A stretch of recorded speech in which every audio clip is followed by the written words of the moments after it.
place is an empirical driver in architecture. It is a destination, an experience, an emotion, and an attitude.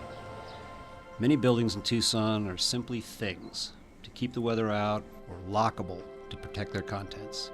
They aren't architecture, nor do they bespeak good design. Thankfully, there are exceptions.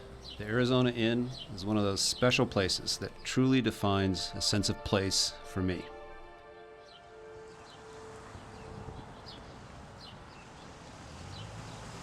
Located on Elm Street, it's a bastion of past history, serenity, surprise, grace, and elegance.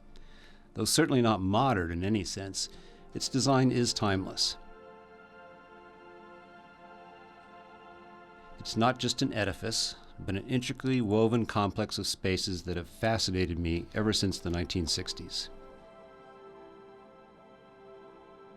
The Arizona Inn opened in 1930.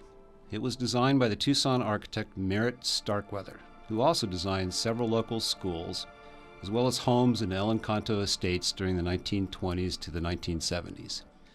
The Arizona Inn's original owner was Isabella Greenway, who lived from 1886 to 1953, and was also Arizona's first congresswoman in the 1930s.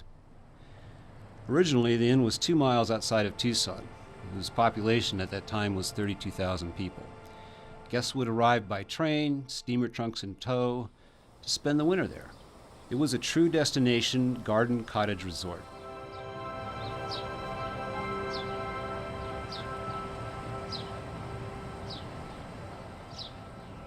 The complex is composed of 14 acres, featuring 95 rooms in the original Greenway residence. The buildings are a revival architectural style that refers to historical, Spanish colonial, and even Mediterranean influences. For me, the Arizona Inn elucidates part of Tucson's cultural heritage. The inward focus of the design protects the cores from the urban clutter of the surrounding city. The meandering paths through the property expose wonderful private spaces, exterior living areas, and lush gardens. The architectural scale is defined by 1- and 2-story thick-walled tile roof buildings. Balconies define early sleeping porches. Sometimes spaces between spaces are the most pleasing. Contrasting these intimate areas are the more formal public spaces. The luxurious interiors are also a throwback to more refined days when guests would dress for dinner, enjoy a book in the library, or even an evening cocktail by one of the many fireplaces.